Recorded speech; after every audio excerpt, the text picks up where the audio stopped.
Well, I finally did it. With this business and channel growing by leaps and bounds, I'm finding that this machine here is bringing in a lot of income and getting a lot of attention. And my Makita palm router just wasn't keeping up with what I needed to be able to do. So I finally made the upgrade that several of you have been telling me that I needed to make. And now, after giving it a shot, trying it out, and really putting it to the test, I'm gonna tell you what I really think. If you've watched this channel for any length of time, you'll know that I started my woodworking journey a little over 2 years ago and have gone from creating just a simple, occasional project to having a hard time keeping up with the orders that are rolling in.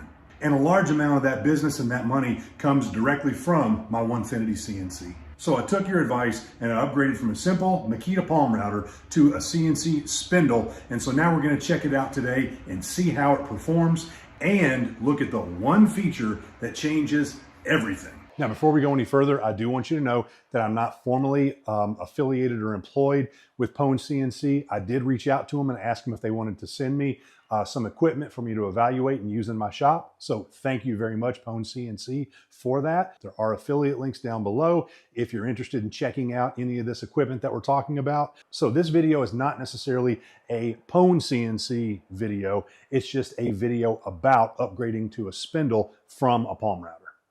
Now, depending on your configuration and what kind of CNC you have and how it's set up, you may have to make a couple of adjustments. For example, I had to upgrade to the Z20 slider from Onefinity in order to handle this 80mm spindle. Now, first of all, what is a spindle and how is it different from a palm router? Comparing a spindle and a palm router is really an unfair comparison because outside of the fact that they do this,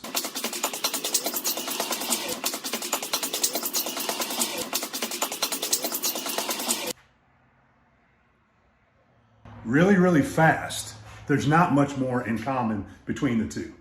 Now, they can both be used on a CNC router, but that's really where the direct comparison ends. A palm router is a general purpose woodworking tool that has a great place in any woodworking shop. And for somebody who's a starter on a CNC, a palm router is a good, inexpensive starting piece of equipment to help you learn how to use your CNC and make some awesome projects. But if you want to take it past the point of just being a hobbyist and really start making money with a CNC, then a palm router might not cut it for you. So keep in mind, I'm not down talking a palm router at all because they're great and they serve a purpose. But in most full-time woodworking shops or CNC shops, a palm router like the Makita that I used is simply not going to be able to keep up and it's going to wear out.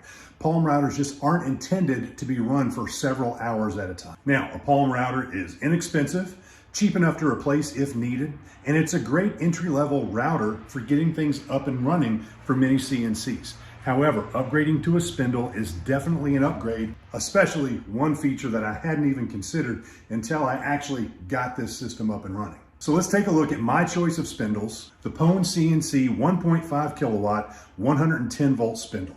As of right now, I only have 20 amp breakers in my shop, so I'm not able to go with the 220.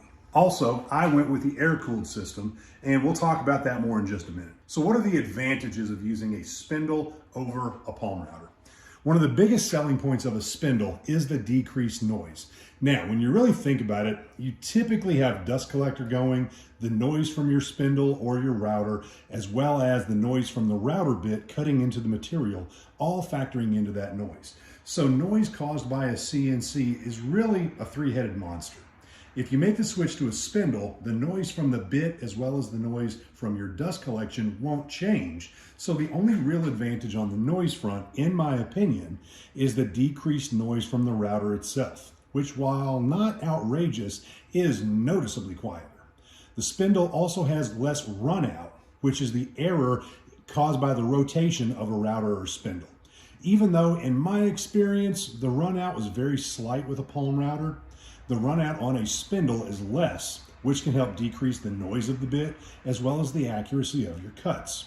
Next, the next advantage of a spindle is increased torque. Increased torque typically means that you'll be able to make heavier cuts, therefore improving productivity. But remember, you must also consider all elements of your CNC. A lower quality or a weaker CNC is probably not going to allow you to make use of that increased torque. So keep that in mind. I have more of a buy once, cry once philosophy in my wood shop. So I put more money into my Onefinity Woodworker X50 with the expectation that it was going to hold up over time and be a more heavy duty type of a CNC router. Now, if you'd like to see more about my experience with a Onefinity specifically, I will put an info card up there as well as a link down in the description, so feel free to check that out. Also, keep in mind the quality and the brittleness of your bits. You can't expect a 1/8 inch bit to cut through 1 inch of white oak in a single pass, no matter how strong the CNC or spindle. So keep that in mind. Spindles can typically be a little bit more aggressive, but you've got to think about the weakest part of your CNC machine, which is typically going to be the router bits themselves. Next, let's talk about collet sizes. And the collet is a little piece of metal that grips your router bit and actually holds it in place while it's cutting. With a palm router, the typical collet size is just 1/4 inch, and that's all that you can do. You can get a collet reducer so that you can use 1/8 inch bits, but you can't go any larger. With my particular spindle, which is an 80mm ER20, the kit comes with an 1/8 inch collet, a 1/4 inch collet, which is actually on my machine right now, and I'm also able to use a 1/2 inch collet if I wanted to use bigger bits. The next difference is that with a palm router, they are all typically going to be air cooled, which means that air is simply going to flow through the palm router to cool the motor down. With a spindle, you can get either air cooled or water cooled. Now, I'm not going to weigh in too much on this one because I chose to stay with the air cooled system. From the little bit of research that I'd done, I didn't like the idea of the extra maintenance and hoses that were necessary for a liquid cooled system, so I chose to simply stay with the air cooled. Now, other advantages of using a spindle over a palm router is the fact that they are designed to last longer and to run for longer periods of time. Spindles are specifically designed to be able to run all day long if that's what you need. Whereas a palm router is typically used in short bursts and is not really designed to go all day long and be a workhorse. So those are the advantages. Now, what about some of the disadvantages of using a spindle? First of all, they're bigger and they're heavier. I find that when my CNC is actually turned off, that the weight of the spindle will actually cause the Z-axis to drop just a little bit. 1/2 inch, it's not a big deal, but that's something that never happened with a palm router. Also, they can cost significantly more, 3 to 4 times more than just simply using a palm router. So they are a significant upgrade at a fairly significant cost. All right, now that we've talked about the spindle itself, let's take a look at a couple of upgrades that really make a huge difference between a palm router and a spindle. The first one is pretty simple. It's PWNCNC's dust boot, which is designed much differently than the Sucket dust boot that I purchased for my Onefinity. Several of the pieces are pretty obviously 3D printed, which is fine, and it's definitely larger than my previous boot, which was about ready to fall apart. One thing that I like about their version is that both the hose attachment and the brush itself are both held on by magnets, making both sides easy to remove. Unlike my Onefinity boot, which was held on by a clamp, you can easily remove the hose for a quick cleanup. They also sell a separate magnetic brush guard that you can pop onto the hose to help with cleanup at the end of a cut. And that is a big deal for me. I love the fact that I can just simply remove the hose and then clean up when the project is done with its cut. Now, my only concern is that, as you'll see right here, the brush itself is 2 inches long.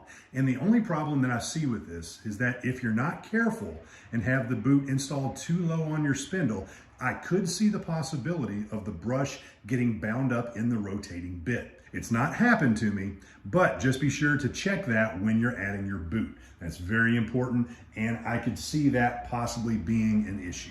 And finally, this is what sold me on upgrading to a spindle. The VFD, or variable frequency drive. Whereas a palm router has a little wheel to adjust the speed, the VFD is a separate piece of equipment that accomplishes a similar task, but with some great advantages. When you create your toolpaths in your CAM software, the G-code includes speeds for your spindle. The palm router requires you to adjust that speed manually using this wheel. However, a VFD provides power and speeds to the spindle. Now, you can operate it manually, but the huge advantage of a VFD is auto mode, which automatically starts your spindle when you hit play on your CNC controller and brings it up to the correct speed.